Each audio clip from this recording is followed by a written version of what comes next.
Hi fam, welcome back to my YouTube channel. This is Vsafrique, and yes, in today's tutorial I'll be showing us how to make this trendy hand fan for brides. Let's get right into the video. So for my materials, I'm going to be using um I used organza. This is organza net, right? I use organza net. I have normal fabric. Either can either use lining or any other cotton fabric that you find. I also had this boni, right? That can be an alternative just in case you don't have the fascinator wire. I have fascinator wire. This is what I actually use. But the boni, I use that also for cases when I don't have the fascinator wire. Then I had my embellishing, or as we might call it, applique, right? I have the applique. I had the one for the front and the one for the back.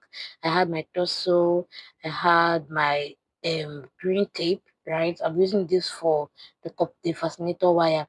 I had my needle and thread. I had some glue, hot glue. I had lighter, and then Mako. This one is we call this one Mako 2, right? If you go to where they say Mako, just I want to buy Mako 2. It is firm, but it's not it is firm and flexible, it's not so thick. Now let's get right into the procedure, right? Then we're going to begin with cutting out the fascinator wire, right? I'm going to be using the measurement of 22 inches. I'm going to just take my measuring tape and measure this out for 22 inches. Then I'll cut out four because I want to have four different circles, right? I want to have four different circles. So I'm going to cut this and cut out four. Sometimes I get to use boni, right? It's the same procedure for using boni. The only difference with boni and the fascinator wire is that boni is thicker, like the width is usually fatter when you get to do it. But with the fascinator wire, the weight is smaller, right? Just like the major difference. So you can actually use boni if you don't have access to the fascinator wire. Now, with that being done and that being said, the next thing I'm going to do is to take my fascinator wire, and then I'm going to use measuring tape to measure out 2 inches, right? Then I'm going to bend it, like fold it to form a circle. And when I do that, I'm going to use the green tape to join them together. So I have 2 inches on this side, 2 inches on that side, and then the entire circle is now going to be 18 inches, right? So I'm just going to use the green tape to join this together. Ensure that you do this wrapping very well so that it doesn't pull out, right? And ensure you're using a green tape that has not expired, right? So that it doesn't pull out. So you're going to do this and making sure that it looks really neat. Now, when this is achieved, right? When this is achieved, the next thing we're going to move on to is using our fabric, right? The plain fabric, or any other fabric that you have, and something I can actually even use ribbon, to wrap this up. Ensure that you wrap it properly so that it's not so bulky at the part where you joined it. At this point, I'm expecting that you must have hit the subscribe button. If you have not, go ahead and hit the subscribe button as we continue. Alright, so what I do next here is I'm going to use my candle as glue. I'm doing it manually because I don't have power supply at the moment, so I'm doing it manually. You're going to just go ahead and do wrapping, right? You're going to wrap this around the um fascinator wire. If you don't know how to wrap, I have some pictures, I have some videos on my channel, fairly one where I talked about how to wrap earrings, hoop earrings. It's the same process. Go ahead and watch that video. See the link showing up here. Click on it to watch that video on how to wrap. It is very easy. Go ahead and just wrap it. Ensure that you wrap it neatly. Wrap it neatly so that the bulgy side, okay, where you joined, where you have the green tape, you don't have to wrap that part so that it doesn't make this to be, too full and bulgy.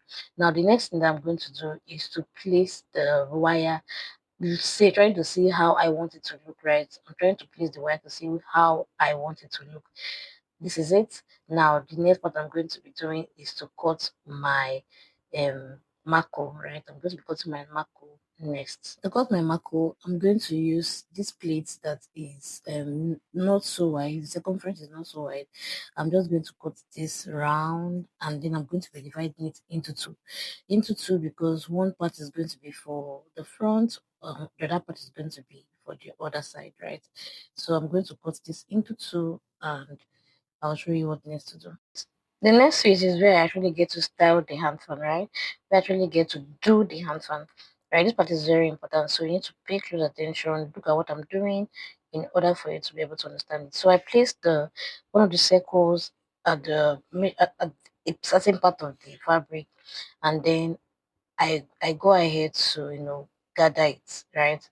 I'll go ahead to gather it carefully, gather it to the middle, ensuring that the gathers comes out where I have, where I have the green tip showing, right? I'm going to ensure that I gather it like this, ensuring that it has a pattern, like it has, something at the middle, so that it looks really neat and organized and has this gathered pattern showing, right? And when I'm done gathering like this, the next thing I'm going to do is to carefully tie it, right? I will tie it where I gathered. I will tie it like this, and after that, I'm going to use my needle and thread. After tying and securing it in place, I'll use my needle and thread to completely hold this in place so that it doesn't move about and it doesn't, change the pattern. When I'm done with sewing, I'm going to cut off the excess fabric, and then I'll repeat the same process for the remaining three circles, right? I'm just going to ensure that ensure that when you're sewing it neatly. You're just sewing around where you gathered, where you have um your green tape and where you gathered. Ensure that you're sewing it firmly so that it doesn't move and it doesn't, loosen or misform or something, right? Why don't just sew it neatly like this?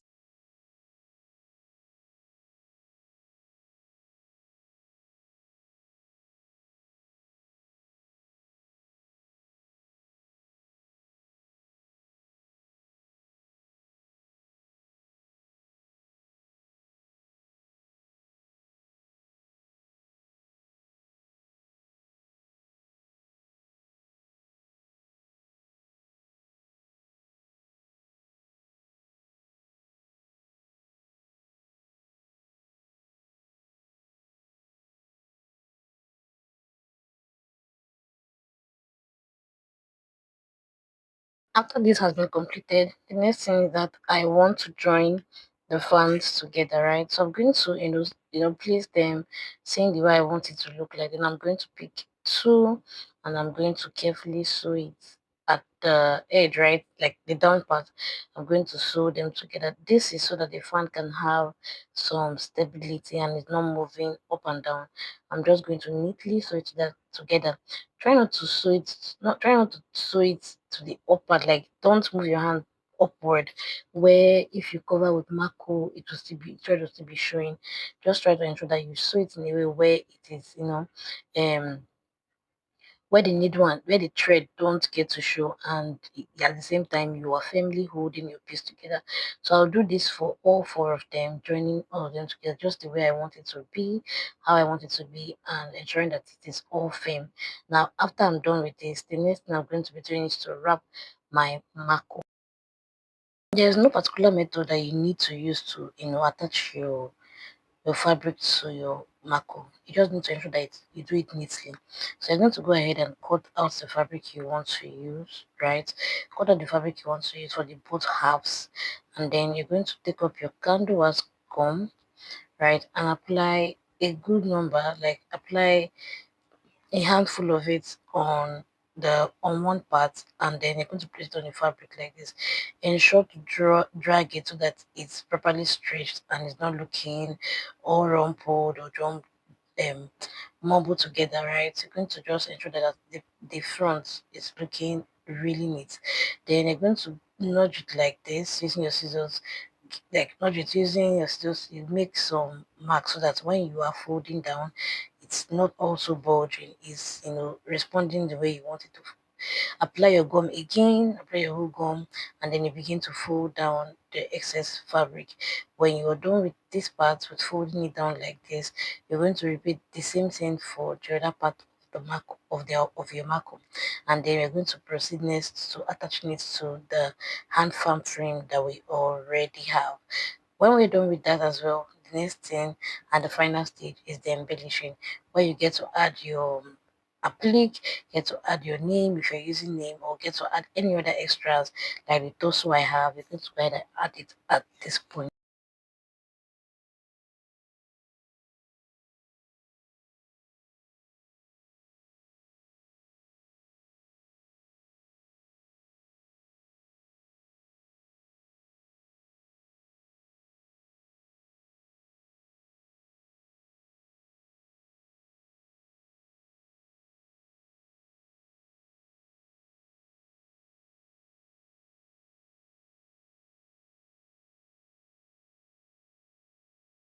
This is part of adding your marco to your hand fan frame is very very important. This is what is going to tell if your hand fan will be looking neat or not.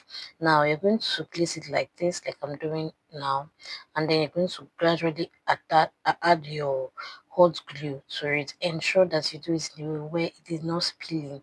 If it gets to spill into the body of the hand fan, it makes it looks it will make your hand fan to look rough, and I'm very certain you don't want that. So you're going to be adding the glue gum, the hot glue gun gradually, ensuring that it is properly placed. Just there's no pattern as well. Just ensure they are adding it properly so that it doesn't spill and it doesn't stain your main work.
After we're done with adding our name and embellishing and everything that you want to add, our fan is now ready, right? Our fan is ready. This is what it looks like.